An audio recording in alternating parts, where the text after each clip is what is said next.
pela nossa casa.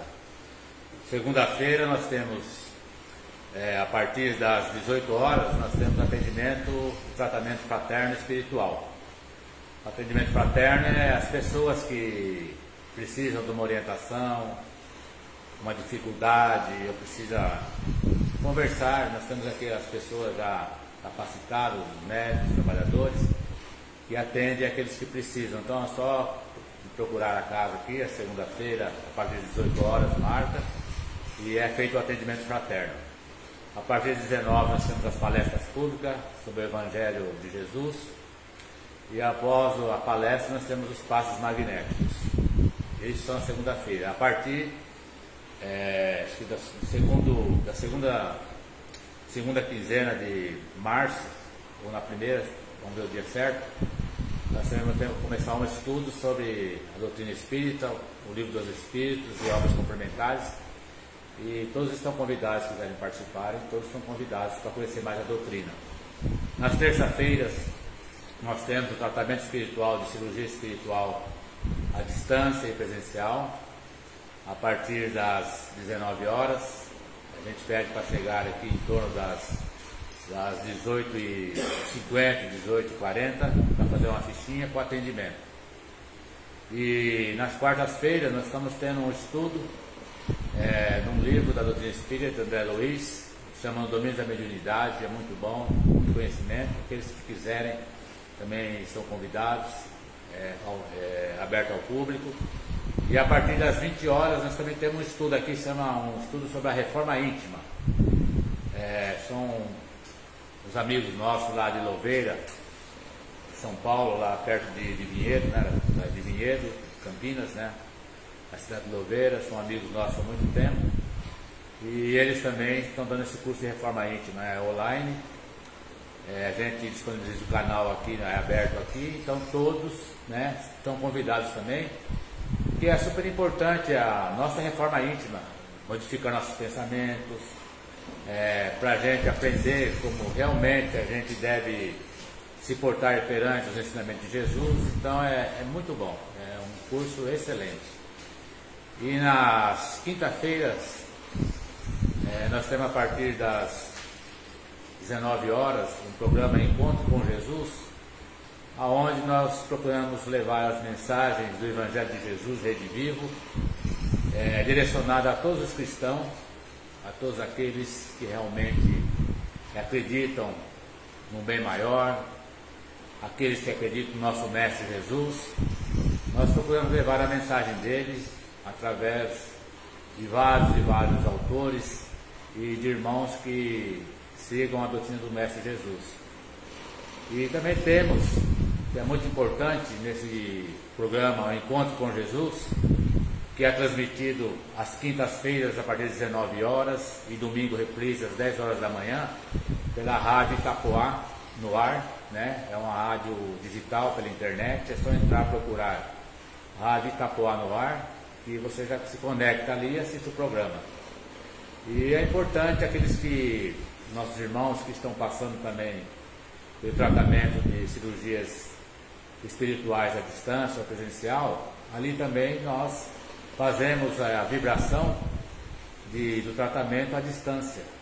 Aqueles que estiverem no seu lar, com seu copinho d'água e com a fé no Mestre Jesus, também participam através desse programa da rádio, onde tem a fluidificação da água, e é colocado a medicação que você necessita, que você precisa para as suas dores, para os seus maus e para tudo aquilo que você realmente precisa.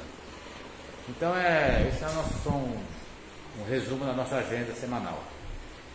Agora, para começar bem a nossa segunda-feira, que antecede o Carnaval, onde nós sabemos que nós precisamos de mais vigilância, precisamos estar mais compenetrados no nosso Senhor Jesus Cristo, aonde as vibrações realmente vão se modificar muito, e que realmente é preciso que a gente orar e vigiar.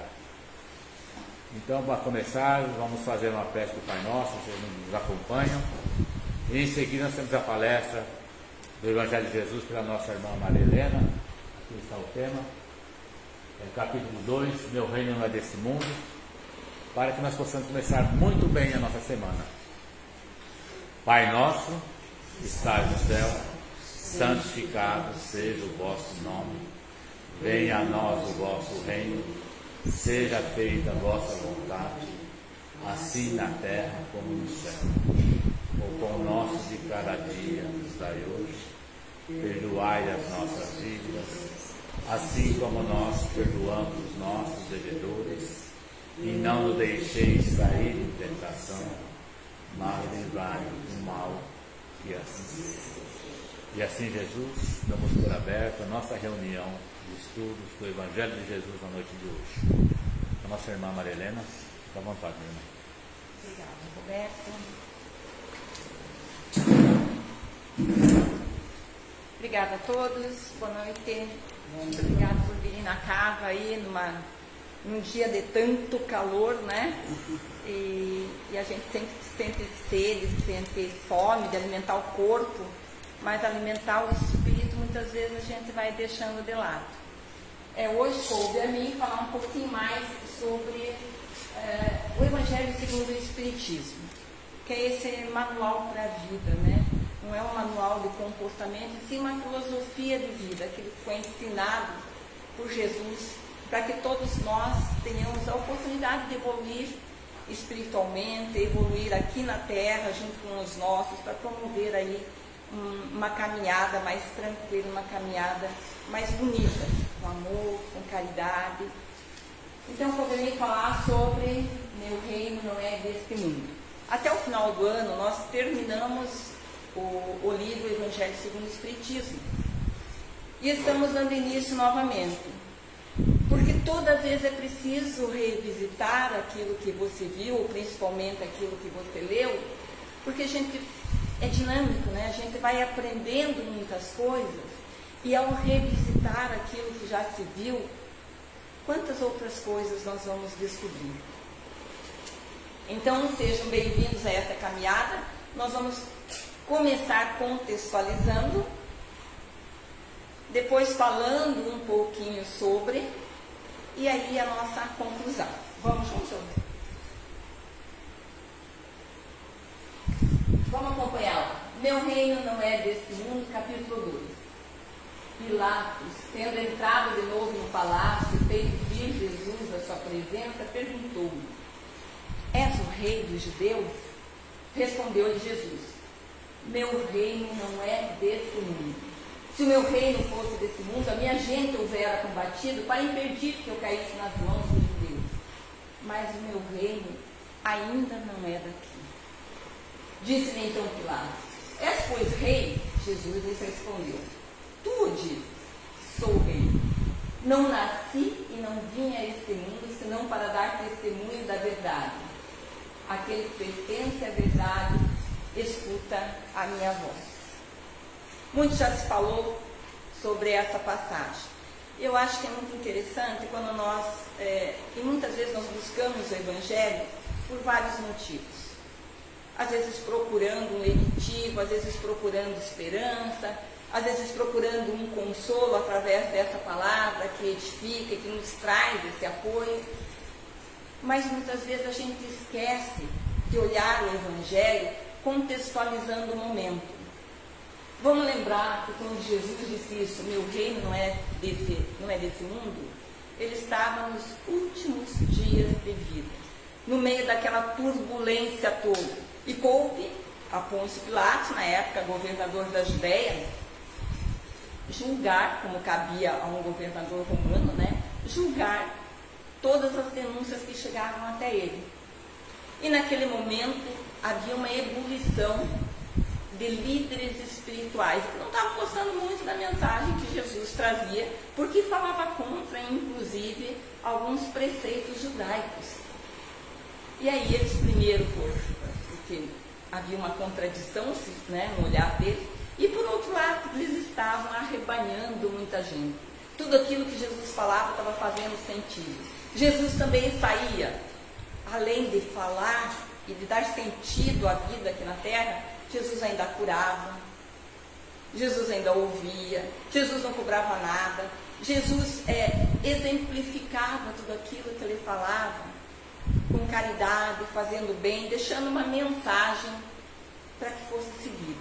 Isso estava desagradando todo mundo, porque também naquela época, muitos líderes religiosos costumavam cobrar alguma coisa em nome da sua sobrevivência. E aí, naquela época de Páscoa, onde você poderia fazer uma denúncia, que o julgamento seria bem rápido, Pôncio Pilatos recebeu a acusação e disse assim: mas peraí, vocês me trouxeram um cara que está fazendo o que mesmo? Que está fazendo bem? Que está curando os outros? Que está trazendo a palavra de fé, de amor, de esperança, de um mundo melhor, mas cadê o crime dele? E não se sentiu à vontade ali para julgar Jesus, e encaminha Jesus para Herodes, filho de Herodes Antipas. Lembra aquele que mandou sacrificar todo o primogênito? Então, manda lá para Herodes. Herodes disse assim: agora não tenho nem tempo, isso daí é problema teu. Herodes, que era governador também das 4 regiões, havia como é que a gente chama? Um domínio romano ali, e haviam 4 governadores, um responsável por cada região. Nessa região ali da Palestina era Herodes. E Herodes assim, vai lá para o outro, que manda naquela cidadezinha ali, lá em Jerusalém. E aí volta para Pôncio Pilatos. Pôncio Pilatos começou a ouvir o pessoal gritar para crucificar Jesus, para matar Jesus, porque era a época de Páscoa, era a época de alguém ser sacrificado. Daí Pôncio Pilatos teve a ideia de dizer assim: vou levar aí a ajuda popular, né? O que vocês acham? Crucifico? Mato esse aqui, que é bom, que está trazendo uma mensagem? Ele próprio não acreditava que Jesus tinha que ser julgado. E o povo gritou: liberta Barrabás. E o resto, vocês já sabem. Então foi nesse contexto que se deu essa conversa. Porque Pilatos ainda estava tentando entender, porque naquela época também, se dizer rei era uma afronta ao Império Romano. Como assim? Nessa época Tibério era o rei. Então como é que vem um maluco aí, um nazareno, alguém super, um maltrapilho aí, um revolucionário, se dizendo rei? Então esse era o grande crime de Jesus. E aí Pilatos queria entender, e Jesus responde: meu reino não é desse mundo. Para o bom entendedor, mas naquele momento, naquele contexto, naquela situação, pensando que a cultura ali era do judaísmo, difícil entender isso.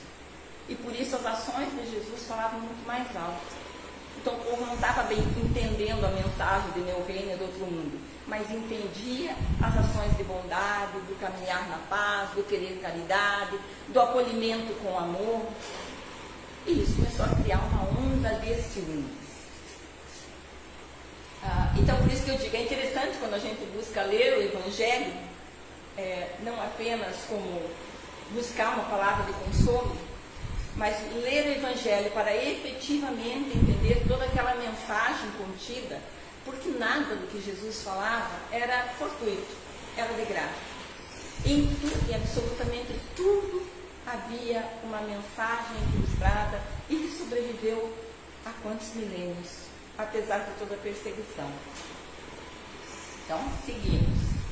Eu trouxe essa imagem para contextualizar um pouquinho. Aqui é a região onde Jesus viveu. Então, o Mar da Galileia, que na realidade é um grande lago, né? O Mar da Galileia, eu vou lhe apontar, se vocês me permitem. O Mar da Galileia, Jerusalém ficava mais ou menos para cá. Belém, uns 10 quilômetros de Jerusalém. Lembrando que Jesus nasceu em Belém. Ele foi morto em Jerusalém. E aqui, toda essa região, era a região onde Jesus fazia suas pregações.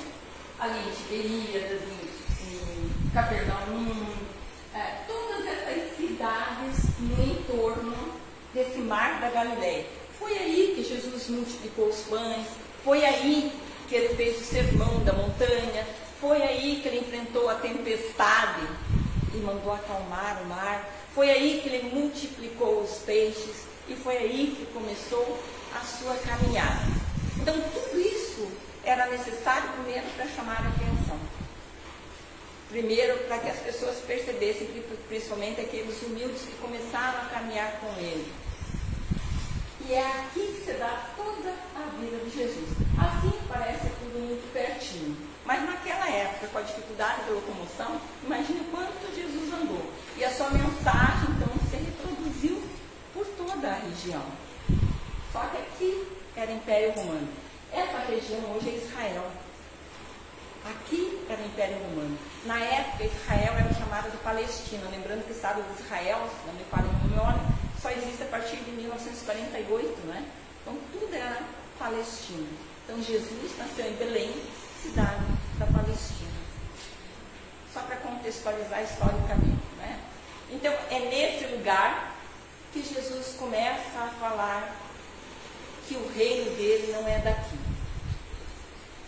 E para nós, aqui já trouxe Belém, Jerusalém, e lá em cima o Mar da Galileia. Só para contextualizar, para a gente se situar onde é que estão as coisas, né? Então, quando a gente vê essa mensagem de Jesus, né, com essas palavras, quais palavras? Meu reino não é desse mundo. Jesus claramente se refere à vida futura, que ele apresenta em todas as circunstâncias uma meta a que a humanidade irá ter e como devendo constituir objeto das maiores preocupações do homem da terra. Se a gente parar para pensar sobre essa escrita, sobre esse evangelho, e por que ele vem no início do evangelho segundo o Espiritismo, a gente pode presumir que essa máxima, meu reino não é desse mundo, ela pressupõe que existe um futuro. E que todo esse ensinamento, toda essa vinda de Jesus para cá, com toda essa movimentação que ele fez naquela época, era unicamente para trazer aquele código de comportamento. Chega, gente, vocês estão aí meio perdidos. Né? Vamos crescer, vamos caminhar, vamos adiantar esse processo aí de evolução. Então chegou um momento que Jesus vem gritando com as suas ações que só o amor constrói, que só na caridade a gente evolui. Então isso é muito lindo, né? Porque ele claramente se refere à vida futura, que ele apresenta em todas as circunstâncias, como a meta que a humanidade irá ter e como devendo construir. Naquela época também, os judeus acreditavam muito em anjos. Sem imaginar que o homem poderia se transformar num anjo. O que é um anjo? Senão um espírito de luz que já fez toda uma caminhada evolutiva e que continua trabalhando. Então, todas as vezes que as interpretações, que muitas designações religiosas criadas pelo homem trazem, são interpretações muito pequenas. São interpretações dentro daquilo que aquela pessoa aprendeu, dentro daquilo que aquela cultura permite exemplificar. Por isso fica tão limitado. Por isso a pessoa diz assim, depois que morreu, ou você vai para o céu, ou você vai para o inferno. Mas que coisa fatalista, que pai é esse que te faz tão imperfeito e que na hora da morte assim, mas você não foi perfeitinho, então você vai para o inferno. Isso seria muito triste. E isso também não se coadunaria com aquela intuição de fazer o bem, de ter ética, de cuidar do outro, da solidariedade, da caridade. Então, para que você é ético se depois não tem mais nada? Para que você é caridoso se a coisa vai terminar aqui? E se eu tiver um errinho assim, é 8 ou 80, ou eu vou para o céu ou para o inferno. Então, se eu cometi um erro pela minha imaturidade, por uma circunstância difícil, imagina a interpretação que a pessoa dá. Vou para o inferno. Então agora dane-se o resto, já que eu vou para o inferno. Que sentido tem eu melhorar? Que sentido tem eu pensar no outro? Eu trabalhar para evoluir? Então toda vez que a gente lê o Evangelho, antes de buscar só a consolação, porque nós estamos já na segunda leitura do Evangelho segundo o Espiritismo, só aqui na casa. Mas essas obras de Kardec, essas 5 obras principais, elas devem ser lidas e relidas. E relidas contextualizando, e relidas atualizando, porque elas vão ser sempre o código de como a gente deve se comportar para evoluir, para sair desse mundinho de prova e expiação, para realmente, durante essa transição planetária, a gente não ficar lá atrás, mitigando o sofrimento novamente, né? Para que a gente faça parte dessa boa nova que Jesus já veio trazer lá na sua vida. Então, sigamos. Esse dogma pode, portanto, ter tido como o eixo do ensino do Cristo, pelo que foi colocado num dos primeiros lugares à frente dessa obra. Aquilo que a gente falou. É tão importante o que Jesus falou, meu reino não é deste mundo, porque traz uma nova realidade e convoca todos a entenderem essa realidade, que ele ocupa os primeiros lugares à frente de toda a obra de Kardec, inclusive. É que ele tem que ser o ponto de mira de todos os homens. Então a vida não é finita, ela não termina. Aqui é uma passagem, aqui é uma oportunidade de evoluir. E por isso a esperança, e por isso a crença e a constatação da justiça da lei divina. Isso é muito lindo. Quer dizer que a gente sempre vai ter uma oportunidade, né? E que a gente está devagarinho no nosso passo, nas nossas imperfeições, andando. Só ele justifica as anomalias da vida terrena e se mostra de acordo com a justiça de Deus. Dispensa explicações, né? Apenas ideias muito imprecisas tinham os judeus acerca da vida futura. Acreditavam nos anjos, considerando os seres privilegiados da criação. E a doutrina espírita e os espíritos da verdade, quando vieram através de Kardec trazer essa boa nova, nos dizem, não é bem assim. Esse é o nosso futuro. Não sabiam, porém, que os homens podem um dia tornar-se anjos e partilhar da felicidade deles. Segundo eles, a observância das leis de Deus era recompensada com os bens terrenos, com a supremacia da nação a que pertencia, com vitórias sobre seus inimigos. As calamidades públicas e as derrotas eram o castigo da desobediência àquelas leis. Olha que interessante, quantas vezes a gente vê, ouve falar, e até atualmente, quantas guerras em nome de Deus foram feitas? Porque Deus está do meu lado, porque Deus é fiel. Deus é fiel? Não, eu tenho que ser fiel a Deus. Quantas vezes criamos um Deus à nossa imagem e semelhança, e não um Deus que emana amor, que emana tudo isso, que é o nosso ideal. Vamos caminhar para chegar mais próximo de tudo isso, né, da luz divina, para partilhar dessa grandeza. Então, essa questão das vitórias sobre os seus inimigos é uma coisa interessante. Vocês veem, às vezes, jogador de futebol que faz um gol, se ajeita e diz, ai, graças a Deus. Como se Deus tivesse um tempo sobrando para ajudar ele a fazer o gol. E os outros não valem nada. Isso, assim, um exemplo do nosso dia a dia, pequenininho. O que não invalida, quando eu estou numa situação difícil, de pedir ajuda àqueles benfeitores espirituais que nos cercam o tempo inteiro, conforme a minha sintonia, conforme a minha vibração, conforme o meu compromisso de reforma íntima.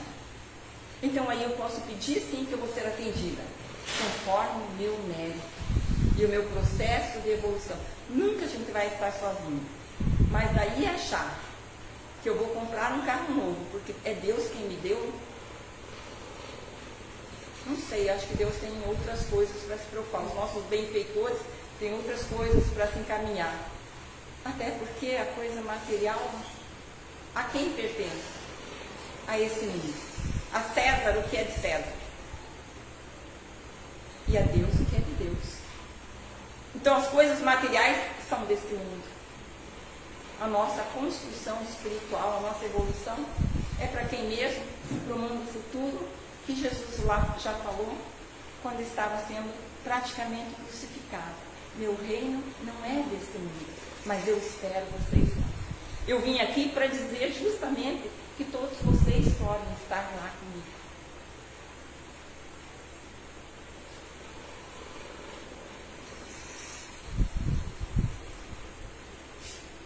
Moisés não pudera dizer mais do que isso a um povo pastor e ignorante que precisava ser tocado, antes de tudo, pelas coisas dele. Aí ele está se referindo aos 10 mandamentos, que naquele momento, quando estava vendo aquela migração, começou um festival de barbáries, e Moisés, como médium, como profeta naquela época, recebeu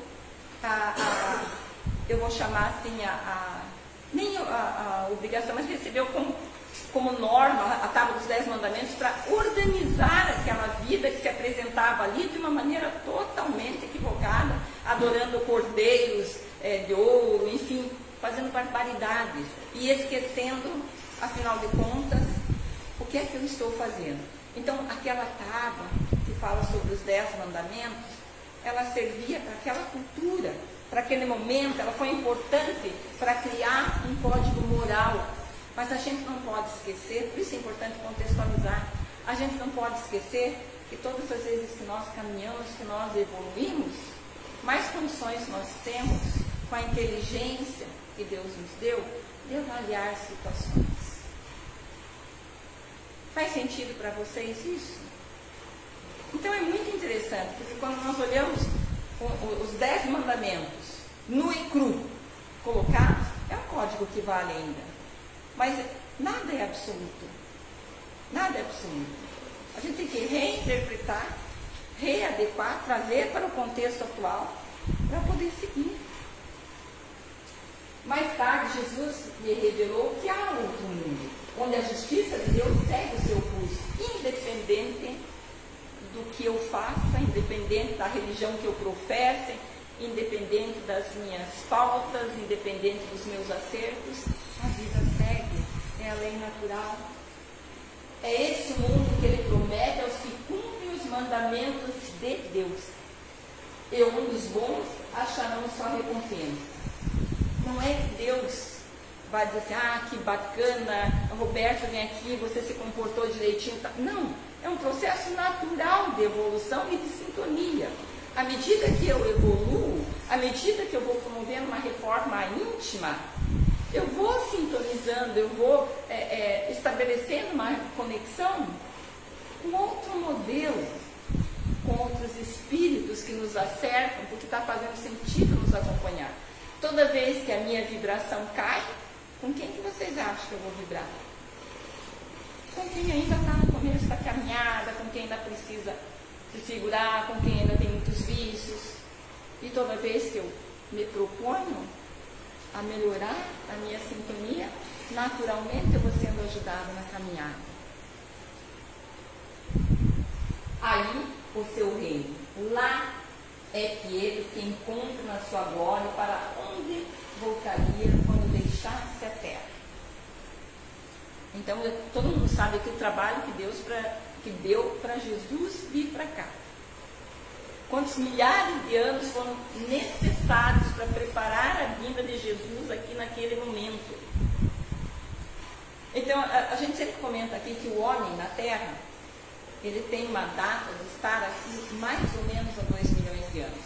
Tal qual nós o conhecemos, todo o processo evolutivo que foi necessário até a construção da primeira sociedade há mais ou menos 300 mil anos.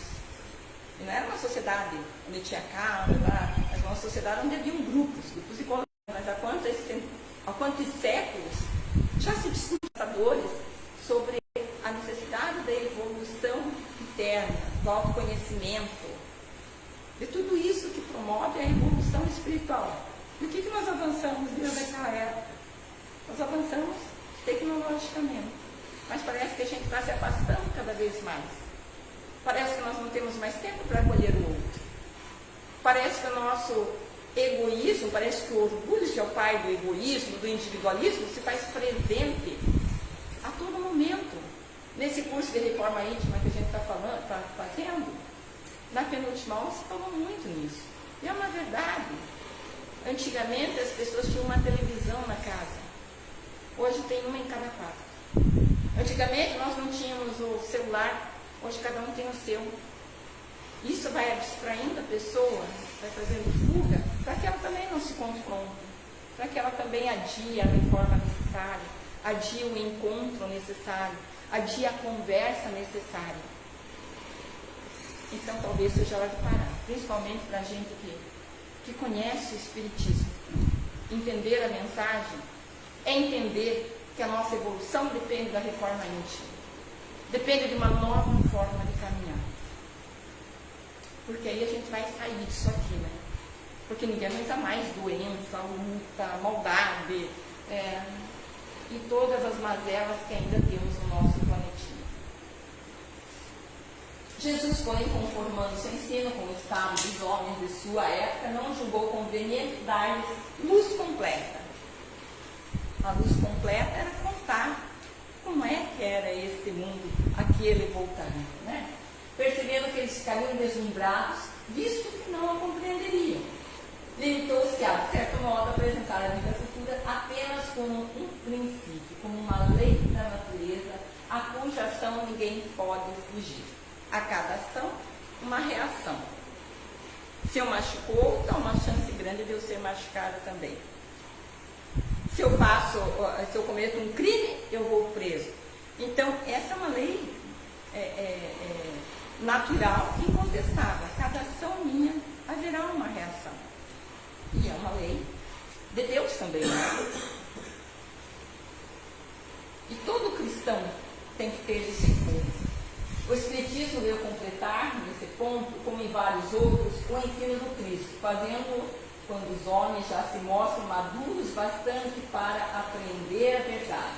Com o Espiritismo, a vida futura deixa de ser simples artigo de fé, mera hipótese, torna-se uma realidade material, que os fatos demonstram, porquanto são testemunhas oculares os que a descrevem nas suas fases todas e em todas as suas peripécias. Aí eu acho que está muito claro, né?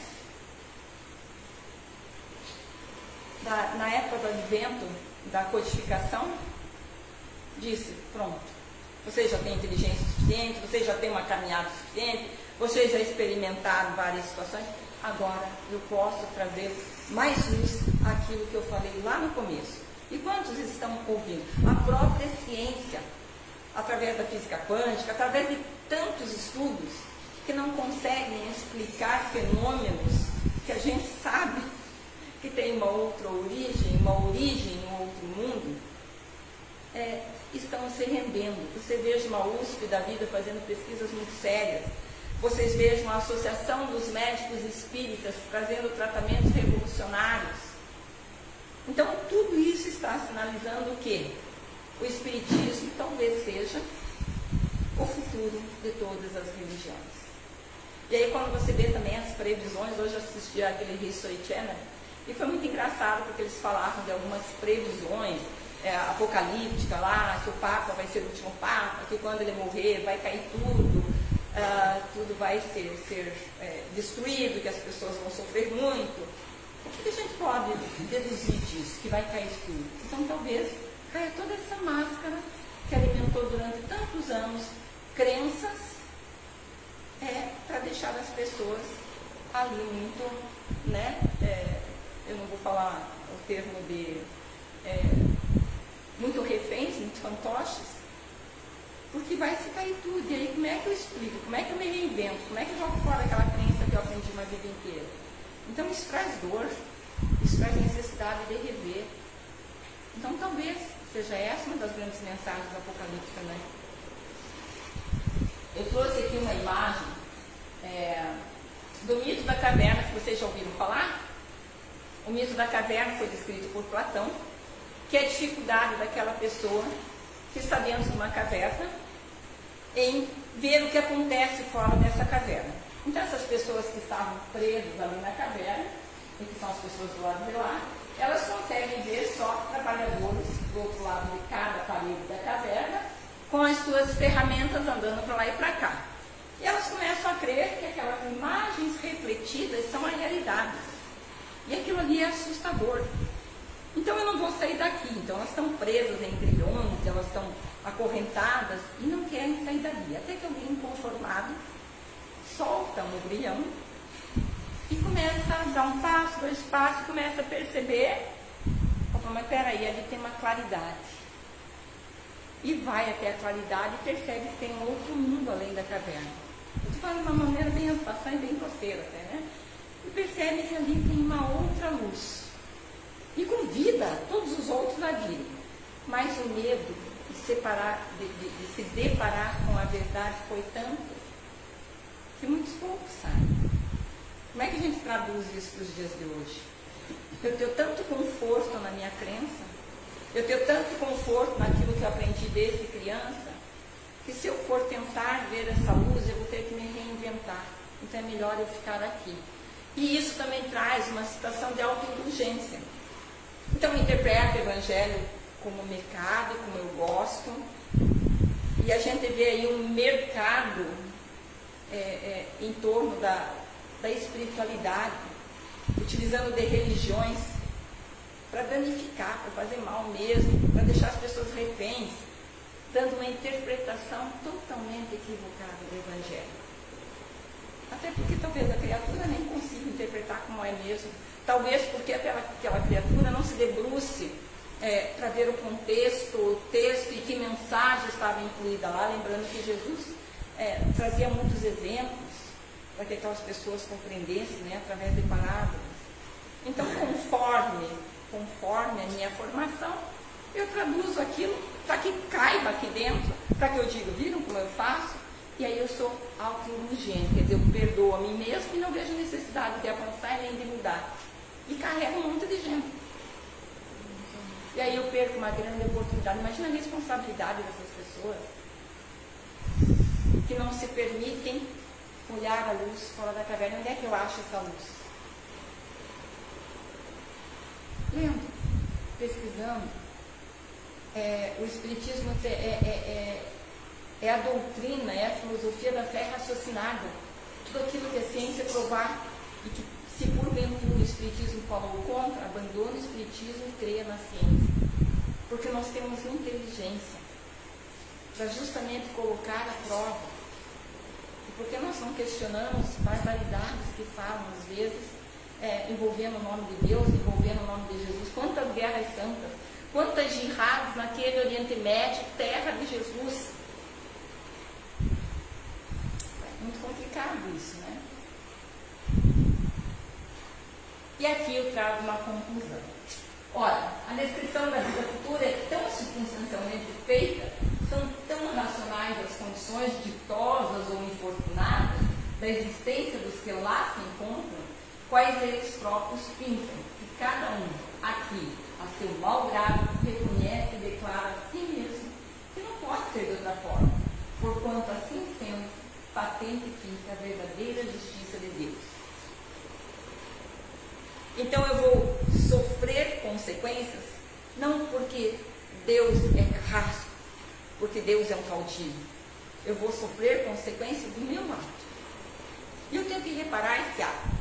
Não é porque Deus vai dizer, você andou puxando tapete daquela hora. Não, é porque quando eu estiver na minha vida natural, que é enquanto espírito, eu vou me lembrar de todas essas ações, elas vão me atormentar.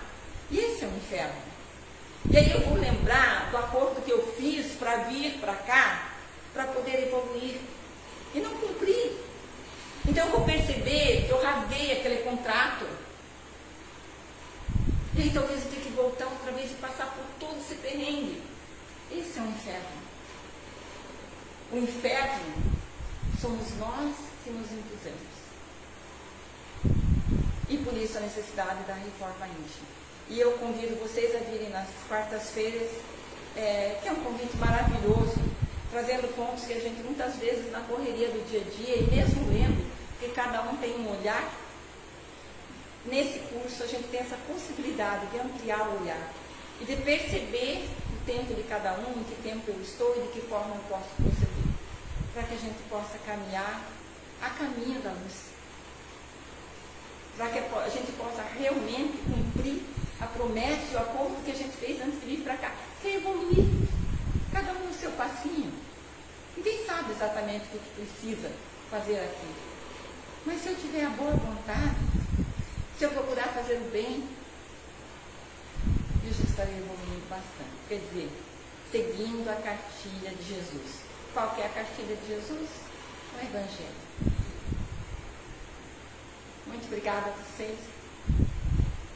É sempre muito lindo e muito construtivo. Acho que para quem fala, para quem ouve, qualquer coisa sobre o Evangelho. Porque são tantas as nuances, são tantas as conclusões que cada um tira de alguma palavra, que permite essa construção, que poder compartilhar é um privilégio. Então eu encerro, convidando vocês ao passe magnético logo em seguida, mas nós vamos rezar um Pai Nosso, agradecendo a oportunidade, agradecendo a inspiração dos benfeitores desta casa, para que a gente pudesse estar aqui hoje conversando com vocês e tomar o que tenha feito sentido. Pai Nosso, Sai do céu, santificado seja o vosso nome, venha a nós o vosso reino, seja feita a vossa vontade, assim na terra como no céu. O pão nosso de cada dia nos dai hoje, perdoai as nossas dívidas, assim como nós perdoamos os nossos devedores, e não nos deixeis cair em tentação, mas livrai-nos do mal. E assim seja.